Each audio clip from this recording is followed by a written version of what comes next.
thank you very much.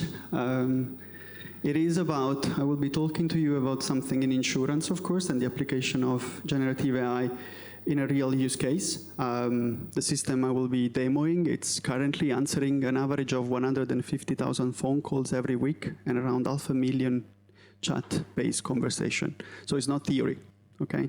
I will not be showing you anything technical, anything that relates to architecture. Call the engineers or call EPAM for that. We know how to build things. But I want to share with you what we are seeing. My name is Antonio Di Marzo, and I lead applied AI for Western Europe in EPAM. EPAM is a software engineering company. We just do advanced software engineering, okay? And gladly, last week, NVIDIA released their quarterly earnings. So the bubble did not burst. We are still receiving oxygen. But why there is this level of concern? Have you ever wondered why there is this level of concern? Why we are in a bubble? The bubble is fundamentally this. The level of applications, enterprise applications of GenAI at retail level, in financial services, in customer service, in retail, in any business, is here. All projects that did pilots during 2024.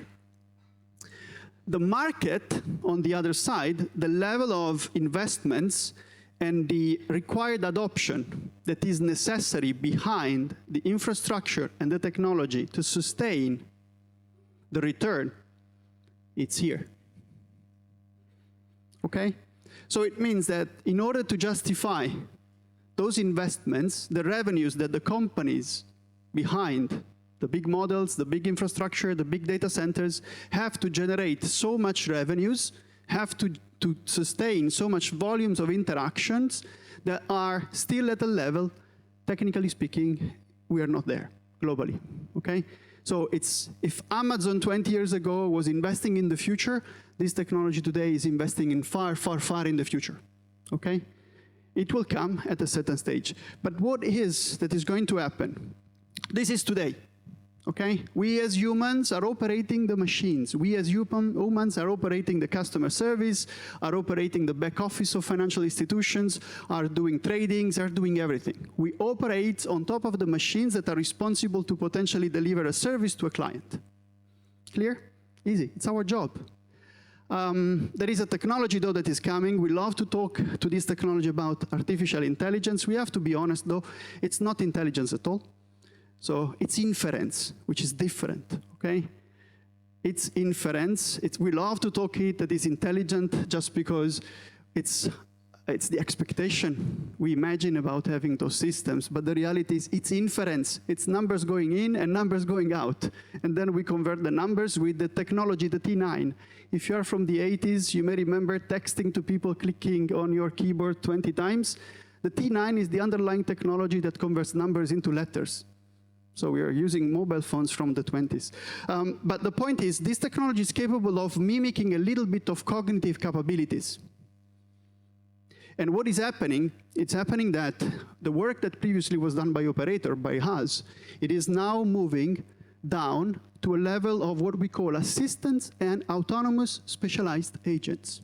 So those entities here are taking the responsibility of executing the work that we were doing before as humans.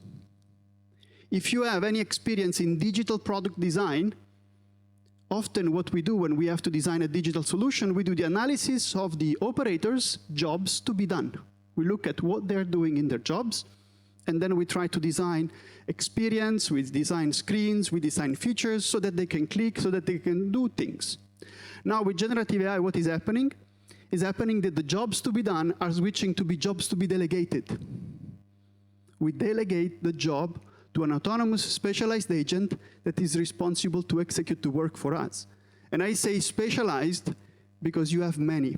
And you will have orchestrators, things that will be taking care of assigning the right job to the right agent. And we as humans will be interacting with assistants that will be giving to us the protocol to communicate with the agents. Now, a beautiful slide. I will show you in a live demo if internet allows. But what is the impact on us? What is the impact on humans? What is the impact on financial institutions? Because why the overall progression, as I was showing before, why are we here and not here? You know, here, the operational costs are 10 times higher because humans are expensive. Humans are inflationary. Our salary needs to grow. Tokens are deflationary. If you consider the cost of tokens and the trend in the last 2 years, since we have been talking about tokens, it's 10 times less, if not 100 times less.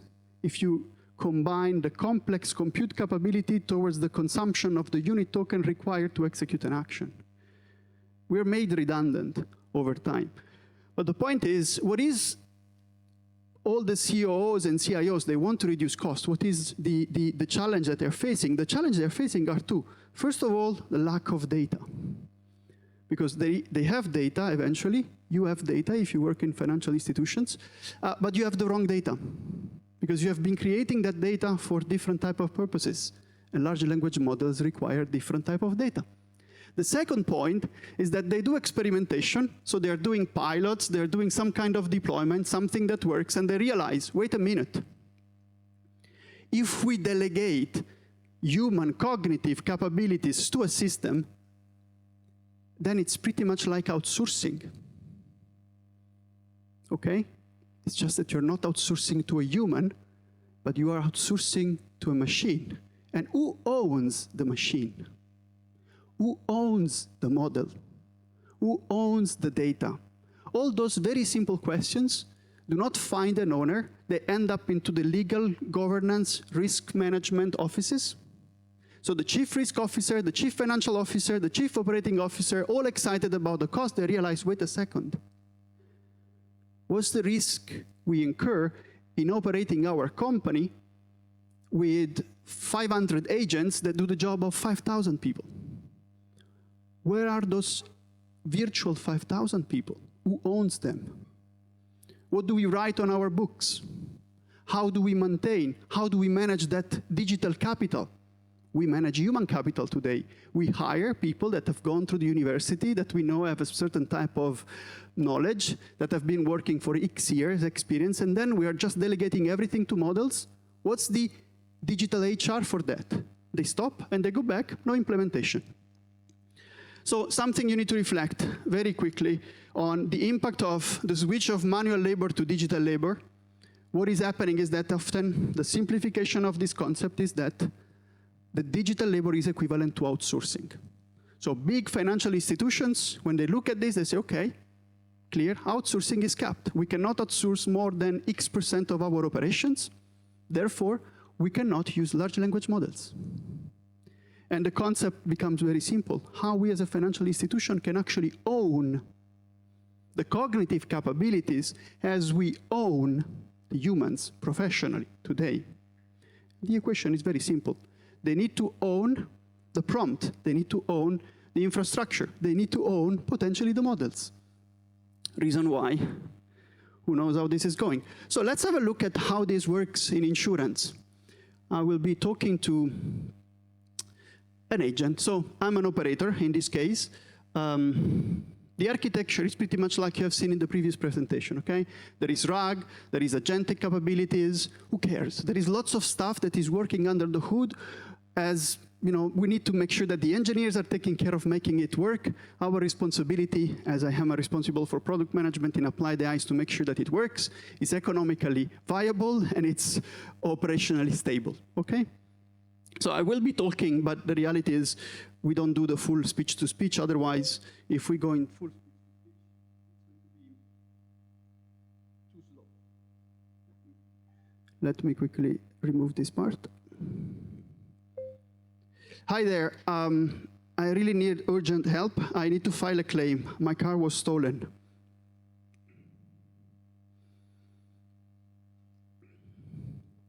First thing, there is a gateway. Before the system can talk to me, they need to authenticate me, okay? Any system needs to authenticate. I'm very sorry. My name is Harry Potter, and my policy number is 123456125.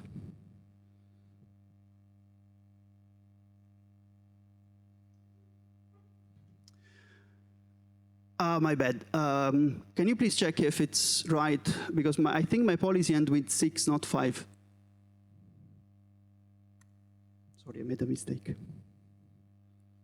Now, in any financial institution, in any customer service, when you do this stuff, all the chief operating officers, they look for straight-through processing. In the last 5 years, all the big consulting firms have been selling operational Excel and transformation programs. The myth of straight-through processing. No one achieved ever the numbers that were written on those PDFs under the effective circumstances within which the business operates. So now, if you look at with this technology, what I just did, there is no strict, consolidated, defined, qualified imposition of actions. I'm not filling a form. I'm randomly speaking. And by randomly speaking, let's have a look at how the system was actually thinking behind. Look at here. This is the first thing, is invoking the policyholder, verify policyholder tool with information derived from my text, and the API is giving us a back message and say, sorry, nothing exists. Then I randomly say, I'm sorry, blah, blah, blah. You know, it could even not hear me. And it swaps the last digit with the, instead of 5, it's using 6, calling the API, retrieving the data. Data which is not explicit data, it's just a JSON structure from a real connected policy administration system. So now the overall agent is aware of my policy. Listen, I went exactly this morning to check back if my car was there, and I couldn't find it anymore. I parked it yesterday around 10 p.m., and this morning was disappeared. It was in my apartment, so it's the address where I live, and there were actually some gold bars and around 5 million euros in cash in the trunk. Yeah, I live in Zurich, you know. How it happens there, lots of money traveling from all around the world. Whatever. Okay, I'm just talking. Okay, so she's processing. I don't know why. This is also something. I've been working with AI for the last 18 months, and in applying it, I always refer to as a lady. I don't know why. But, you know, she says to me, still, your policy includes theft coverage.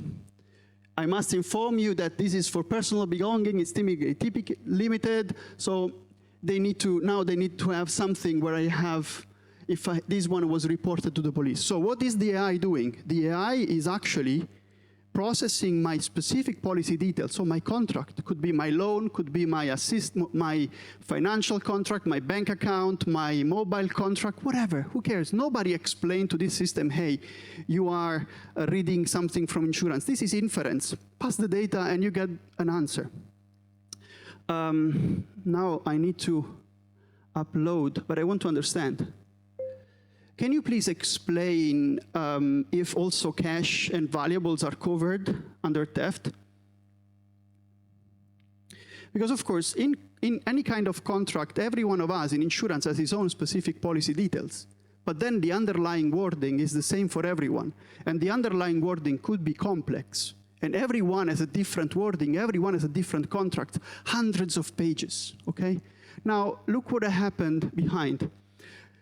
You remember before, when the system authenticated me here, it extracted the API from the admin system, provided the structure of the coverages that I have, the values, the premiums, whatever, all the deductibles and everything else. Now, whenever I ask a question about, can you please explain if cash and valuables are covered, a large language model does not have this knowledge. It needs to read the policy, the entire wording, and then tell me exactly if in the wording is actually written there. So here it starts the thing that where it's becoming smarter, because he's looking for cash and valuables under items transported and start extracting information from the policy wording. Suddenly something here, it's aligned with that, and it goes exactly on page 15 and extract the information on page 15. And then it creates the answer for me, okay? It gives me the information that there is a maximum liability limit to the sum insured in my specific policy. Okay, now, thank you, this is good. I really need a claim number. Can you provide me something urgently? Let's switch to the claim number now. Now I want this claim to be opened. Internet. Let me explain again. Can you help me filing a claim, please?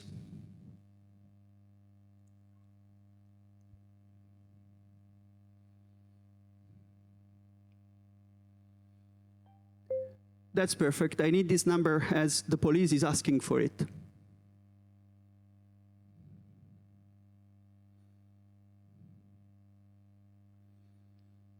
Okay, now I have a claim number. And as I said before, this was the operator doing the job of the person talking to the phone. Hopefully, if we have a nice insurance company. Because in most of the cases, insurance company, they're just publishing a form that you have to file, you have to type in. Let's rephrase what this means.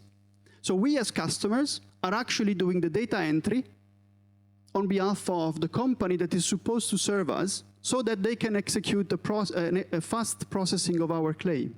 So we are, as customers, in a distress situation. Someone stole my car with 5 million inside, and I have to spend time typing information into something. I'm calling and I'm talking to someone which is human-like. On the other side, we have a claims handler. We have someone that is responsible to take a decision. This solution is compliant with the European AI Act, which means no legally binding decision can be taken by an AI system. So every decision must be taken by a human. The European AI Act imposes that no decision to AI because there is no possible definition of liability, okay? And also from a certain standpoint, somehow we as humans, we do not accept AI making mistakes, but we are very much kinder with humans making mistakes. So it's better to delegate a decision to a human. But in this case, listen, I have very little time. Can you please tell me if there was any anomaly in this claim and if we are ready to indemnify it? I don't want to work. I just want to delegate.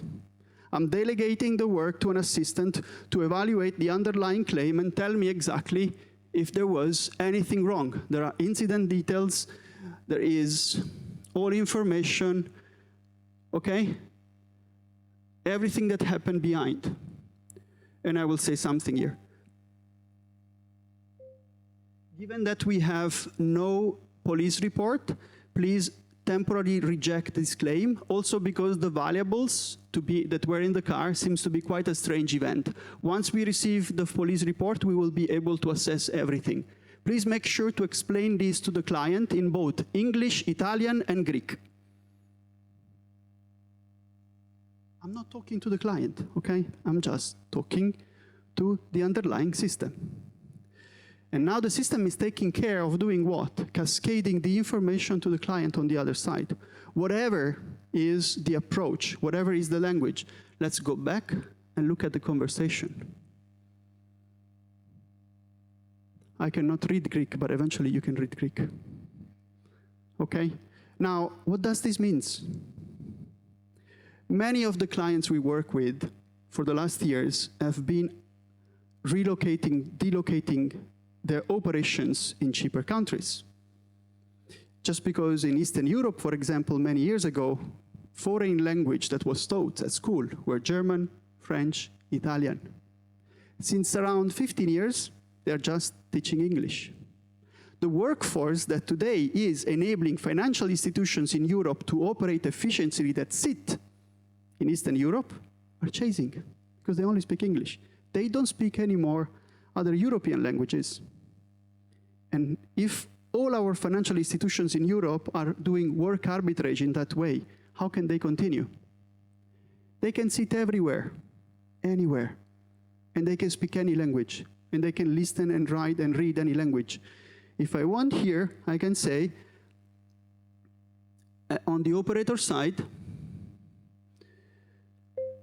I want you to summarize for me this claim in Greek, please. And we have the summary in Greek. Now, of course, I'm handling a text-to-text conversation, but I can we plug this info, we are answering phone calls, around 150,000 phone calls, the same engine behind, and we speak and we hear. And we are also capable of adapting emotionally. With the new release of real-time models, we can do the sentiment analysis on the fly. And if we hear that the customer is upset, then the voice becomes more kind. If we hear that the customer is excited, then we are more excited on the fly. Now, I want to leave you with something. How do we get those agents to work? Let's have a look. Because this is the other part that, to me, it's fascinating. Now, this is Clemmy. What is behind Clemmy? How many of you are programmers, coders? Okay, cool. Everything, can you imagine the effort required to develop a system? How many lines of code you need to have a system capable of responding in such a flexible way, processing the inputs, the outputs, and generating all the information? Sorry, developers, but these are the instructions behind Clemmy. You are a customer service support agent for Clarity Insurance. A list of natural language obligations. A list of process execution, scope, everything is a declaration base. Everything is written in natural language. These are the instructions behind the entity that is answering 700, 800,000 interactions every single week. So this is what powers the technology, okay? That's why I said manual labor to digital labor, because it's becoming extremely easy to codify. It's easy to write. It's not easy to make it work. And I'll show you why it's so painful, because you need to make sure that while you're writing the prompt, you have to ensure that your agent behaves properly. And before, the guys that were talking before me, they were talking about evaluation. You need to evaluate how an agent works. And if we play it, and then I'll finish, you can see here, I'm playing a standard conversation. We run thousands, hundreds of thousands, millions of those tests overnight to validate if an agent is answering in the right way or not. And what we are doing here, as you can see, every single answer that we receive, in this case, I need to file a claim, and Clemmy is saying, I can help you with that. To get started, you please tell me your full name. The expected answer is the agent will ask for information to authenticate the user. And an LLM is evaluating this answer and telling me that the response explicitly asks for the user full name, so it marks as 1. The scoring is 0, and then to 0 to 1, different nuances. Now, you run millions of those conversations overnight, and you end up with a result which is a distribution, probabilistic, it's a normal distribution of answers, okay? And then operationally, you need to accept that your agent is going to be statistically wrong. You have to operate with a sigma. You measure the sigma, you understand how many times the agent can be right or wrong, and then eventually you say, okay, we baked this agent enough to bring it to life. Now with that, I want to thank you for being attentive. I see many people nodding, so thank you.